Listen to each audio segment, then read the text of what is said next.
Hey, what's up, everybody, and welcome back to the channel today for another movie review. Zero and I are getting ready to jump into the new film Founders Day, which is going to be available in select theaters January 10th and then nationwide January 19th. So this film for me is a long time coming because I checked this film out back in July at the Popcorn Frights Festival where it made its world premiere. And now that it's making its theatrical release, we figure it's time to finally talk about it. And, I got an interview here available on the channel with the Bloomquist Brothers, who is your directors and co-writers, and also a small cameo in there as well, too from one of the brothers that really gave a lot of insight to this film. And so I had a lot of time to really sit and metabolize this film. And as we at the end of the year and sort of think back about some of my favorite films in the year, you start to think of the ones that left an impact on you, the ones that kind of just went by the wayside. And for Zero, she recently getting to see it in 2024. So we got two different little approaches about our thoughts with this one, but nonetheless, we are going to break it all down. So Zero, I'll throw it to you first off. What is this film that certainly was on your radar, and then you can give your reaction afterwards? But let's start off with what this film is about. All right, well, let's start with the log line, shall we? Yeah. A small town is shaken by a series of ominous killings in the days leading up to a heated mayoral election. So we got some political commentary. And we haven't seen political commentary mixed in with our horror probably at this scale since The Purge. Yeah. And, Okay. The Purge had a lot to say, so Yep. I was interested. I think it's fairly untouched ground, so I said, "Oh, okay, we back on that chestnut." Okay, so I had to jump in. What I found, we will talk about it. Yeah. I am a little impartial about films that has a political tone surfaced around it, and I'll just quickly say that fear not by this one. It doesn't really beat you over the head with it. You still can enjoy the film for the genre you expect it to see, and not some narrative kind of driving through it that's so strong that takes you out of it. I thought they did a solid job in balancing that.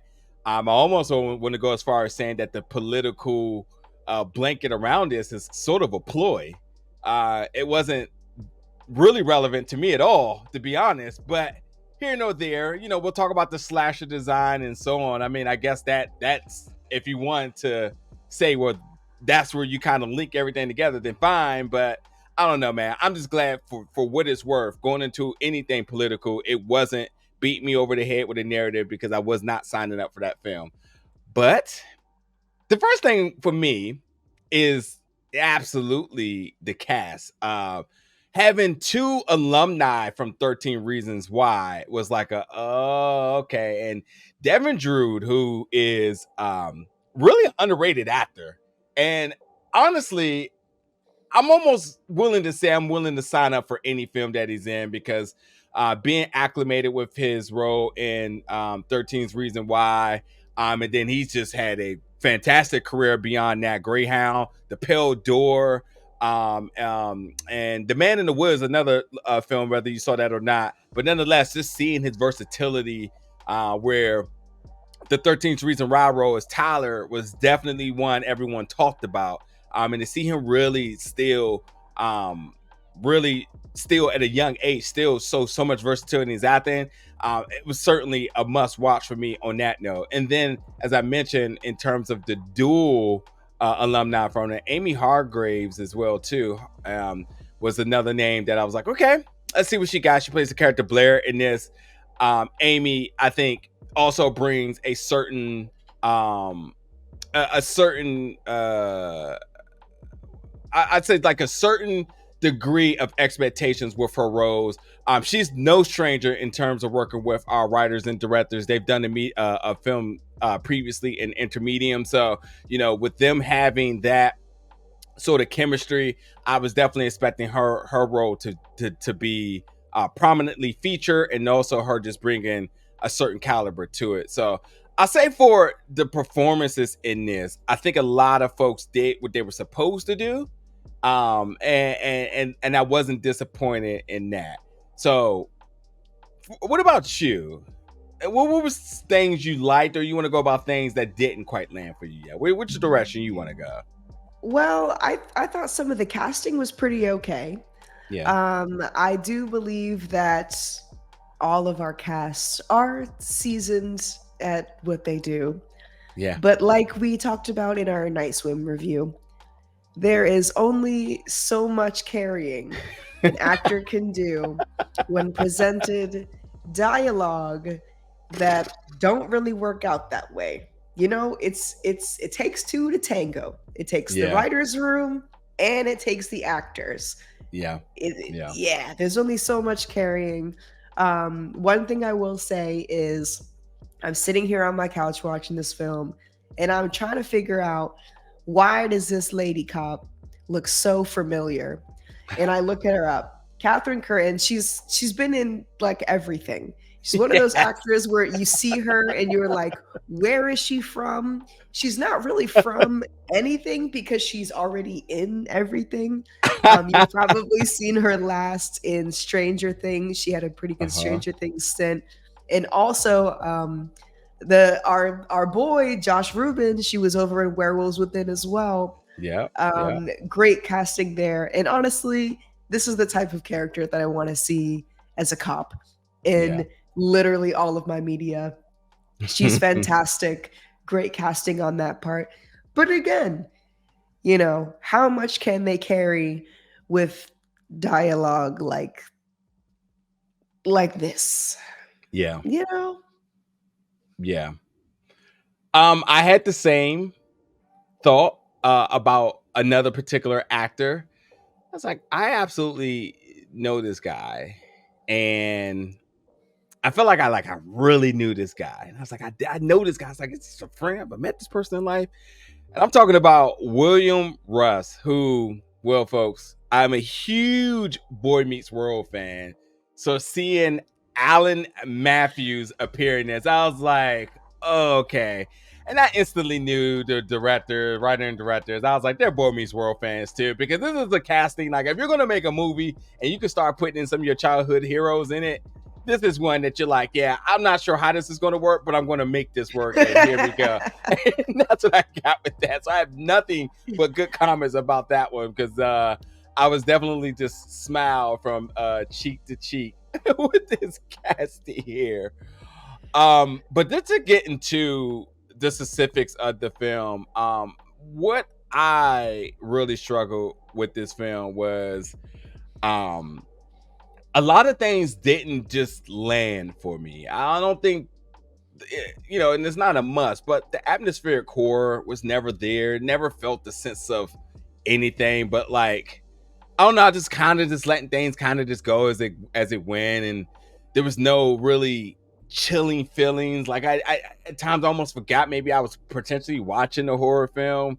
Yeah, I get there's a slasher here and the whole look and whatnot, but I don't know. There's just nothing really seemed to like resonate with me emotionally. I was having a hard time connecting. Besides this personal connection with actors, because I enjoy them and trying to engage with the characters. And then, like you mentioned, like the dialogue is sometimes coming through me in and out of things. But I don't know. But yeah, I'm just having a hard time really gaining that emotional connection with the film. What about you? Yeah, that was a problem for me as well.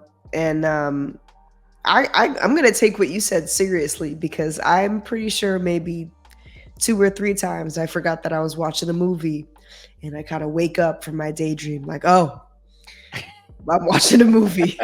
That's right. You know, and I think that has a lot to do with the fact that there is nothing really that's supposed to, or maybe there should be something that is supposed to, but the lack of something that brings the viewer in, that makes them invested. Because let's be real, I don't know how many of us out there are hooting and hollering over our local election, even though we probably should be as good Americans. But let's be real, we're probably not. And also, this is the realm of a slasher, so the slasher tearing up suburbia is not going to do it either. There has to be something coming from the writer's room that gives us a little bit more of a reason to hold on, which we weren't given.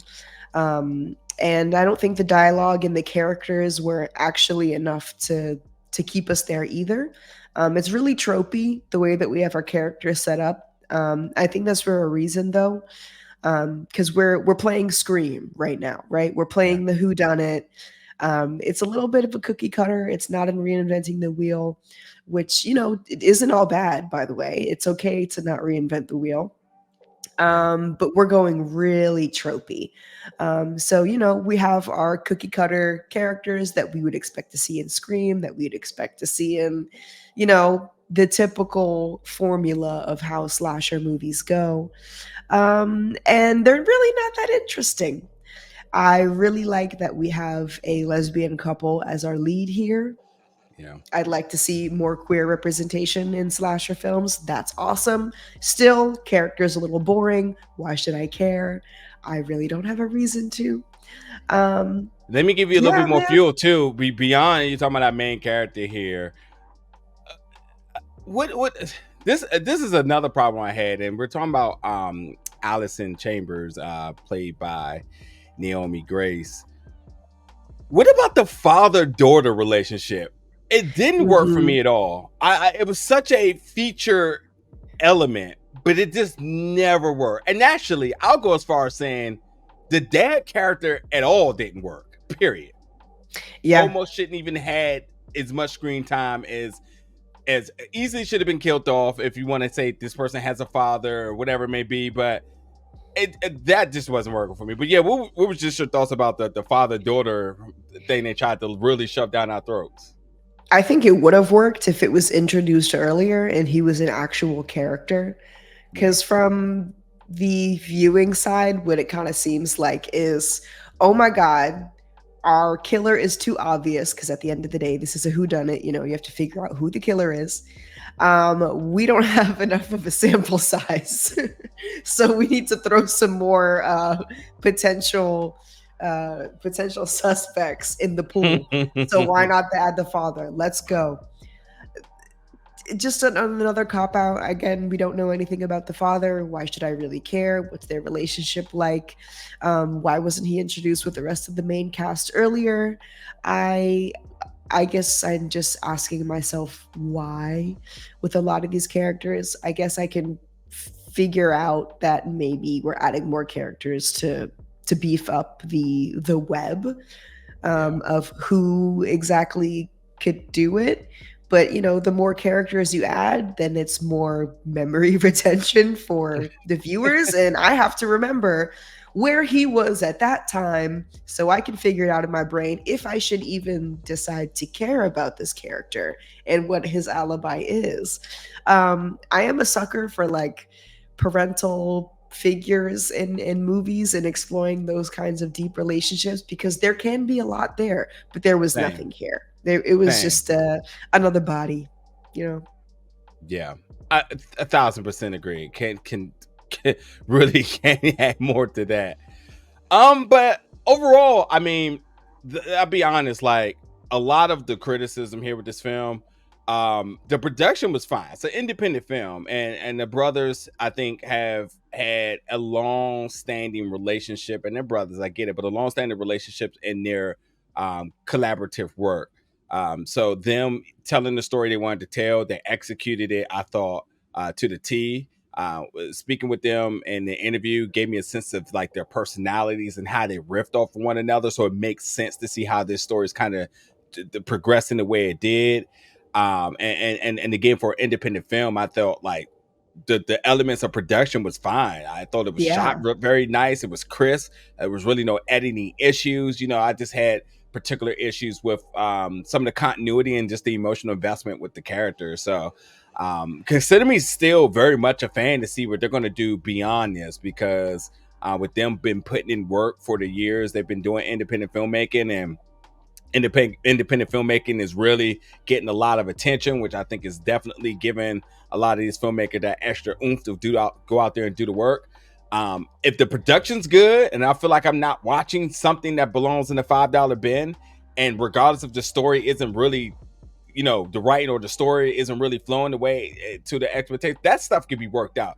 But sometimes productions are just what it's going to be. it's just the style, it's the aesthetic, it's the budget that they're going to have, and you never see any progression to it. So for a film that looks good with good casting, real good names involved, and I think that's always happy. People are always happy to be able to have that relationship, to know they have a home with some of these directors and writers to come back and do something else again.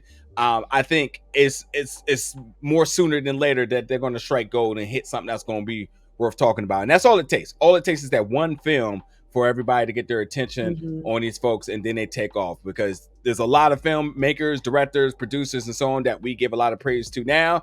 But a lot of the work back in the day was definitely a work in progress. And I feel like they're just right on that cusp of being able to take off and really hit the next project hot, and really cleaning up a lot of the things that could have worked on this. Yeah. I mean, just to throw a little bit more sugar on this film, I would like to say 2 to 5 points for kills. There were some really fun kills in there. Yeah. I can tell that that's where a little bit of the budget, a little bit of the money went to, and with slashers, that's where it really counts. So shout out to the blood of this one. The fans are gonna love it, I promise you. And also the mask. I think when you're crafting a slasher character, icon, villain, whatever you want to call them, the look is really important, and the look goes two ways. It goes in the dim light and in the silhouette, because in broad daylight it doesn't matter, and the silhouette and the look of this mask, I think, can go a pretty long way. The mask has like really bold bulges in the face, that when you put it in low light, the silhouette of it paints a pretty obvious picture. It's not just a man in a trench coat. You can see the mask without having to see the whole character, which goes a really long way. When it's in a little bit more dim light, but you can still see the front of the mask, it's pretty iconic. And I wish that I liked this movie more just because of the look of the killer, because I don't want to say that's all the work. It's obviously not, but that counts for a lot. What your killer looks like, is it iconic enough?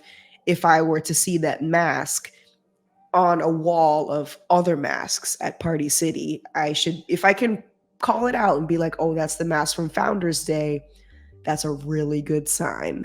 So shout out to the blood, shout out to whoever it is that designed that mask, because you were really doing something. And everything else that my criticism comes from isn't the worst thing. I wouldn't call this movie bad by any means, because again, the budget was there. It seems like they knew what to put where in terms of their budget. Hired good cast. They hired the practical effects man to come in and do their thing. Paid attention to their killer, which is the most important part.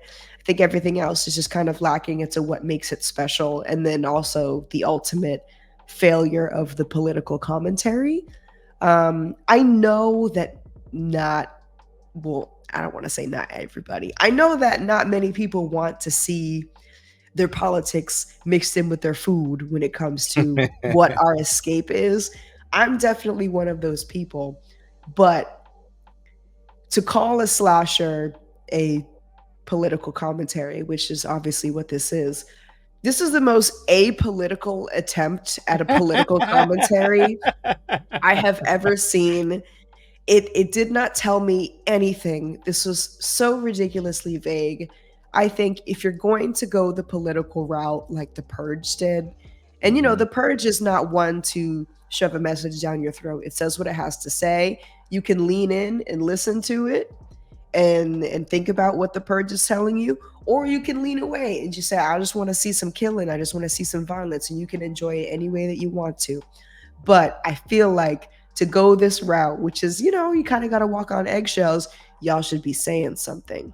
And the only thing that I was hearing from Founders Day was, your uncle at the cookout who comes over and is like, man, this country is so divided. And that's it. Yeah, We are, yeah, as a society, we are so divided these days. That's it. That's the message. That's the yeah, only thing that Founders Day is telling me, is that the country is so divided. The government is bad. We should assassinate them. yeah. Maybe. I don't Yeah, know. Like, could I get a little bit more? I think it would have yeah, been cool, because especially because this is on a local level, about local government. yeah, Maybe stressing the importance of voting locally. What yeah, happens when you vote in a slasher as your new mayor? Because I don't know, I'm just checking boxes because my school told me I'll get $20 if I voted this year. I don't know. You could have been a little bit more clever without really stepping on people's toes in terms of preference. But to have a political slasher movie and not say anything, come on, man. yeah, A little disappointed, but again, I'm not shitting on this movie. I don't think it's a bad one. I would like to see what comes next for the directors, but that's the one thing. And that's what the girlies are going to be talking about on Letterboxd. I already know. yeah. So one thing I definitely want to talk about really quick before we wrap up is for sure just having more Black women leads in these roles, and her portraying a queer character is definitely pluses across the box. I mean, we just had what's the film, oh my god, Talk to Me, where Mm. was the biggest indication of like, you should, if you have the possibility to do so, to put a Black female as your lead, because they're going to hold it down. Mm-hmm. And regardless of the issues with the script, regardless of the developments with the character father daughter relationship and some other things I didn't quite land, I thought she did a really fantastic job in keeping my eyes glued with this character as our lead, with all these powerhouses around her. I'm not familiar with her work, but all these other names I am familiar with, that's easily to say, what about them? What about them? I thought she did like a really, really fantastic job in keeping my attention glued with her work. Lastly, I would say, you mentioned the killings. Yeah, that's the bread and butter of this. The blood Yep. budget, they said forget that. Over the limit with it. One of my favorite kills is done with a letter opener, I think that is, and it's done so well. The practical effects team, definitely special effects and makeup design folks, definitely tip of the hat to them, because the way how they shot this and how this is happening and seeing the slashes happening in progression and the blood coming out of it, I mean, that's just dope work. It's dope work. I have no clue how they do it, Mm-hmm. because a slash has to happen, and then obviously that makeup has to be presented as such. So it's like boom, boom, boom, boom, boom, boom, and they're shooting this in a way that looks like it's happening in real time. It's very believable, and it's done. It was executed to the T, and that's just one of the killings I thought they did a really, really good job in. So for me, like again, I think with sort of using the tagline as this being sort of a political horror film, and then obviously with our slasher design, and then as you say, as I said, and as you said, like that blanketed atmosphere, like there's something political definitely happening. I mean, there's different things, there's different events that indicate that there's something happening election wise in the town, and even earlier in the film, you see like two rival sides, and a protest is sort of happening. So like you get a sense of like, this thing's kind of happening here, but I never, ever, ever engage with it. I didn't care about the mayor's race. I didn't care about anything that people were citing or fighting for. I didn't care about that. And it's not just because I'm a horror fan and I care more about that. It's just saying that it didn't just all integrate all together in the way that it just makes sense. So that was my issue. But nonetheless, I'm definitely excited to see what our duos of the Bloomquist brothers do going forward. So that's my closing remarks. Zero, you have anything you want to add before we wrap it up? I don't want to end on a bad note, but you and I, this is our staple. We talk about what are we hearing. This is the last thing that I will say. But this was a terrible score, a terrible soundtrack. I don't know if it was like intentional, if this is a post-production thing. It is very distracting. Um, If by the time that you roll around to this video, if it's available on VOD, if you're wearing headphones, please just turn it down. Just from me to you, turn it down, because oh my lord. That I have never been so off put by a score in all my days of watching horror movies. Now that was really scary. That was really scary. But listen to Najir and I and stay for the kills, because there's some really good stuff ahead that you guys could be missing out on. There we go. Well, we're done our rambling. Folks, go out and check out Founders Day, which may be available in some local theaters as of January 10th, but that's okay if it's not. Stay tuned, because January 19th, it will be available nationwide in all theaters. Check it out. Let us know your thoughts about it. And for the folks who checked it out months ago, much like I did, I don't think it's a bad idea to go give this a rewatch. It's January. January is a pretty chill months in terms of movie releases, and there's not much competition right now going on. There's definitely some good movies I would suggest to watch. You can check those reviews out now, but I don't think this is one that you pass by any means. I think you should go check it out. Let us know your thoughts of assumptions with it, your thoughts, not your assumptions, your thoughts and reactions to it, and we'll be back here for more reviews and content very soon. Thank y'all for watching, folks. Accusations.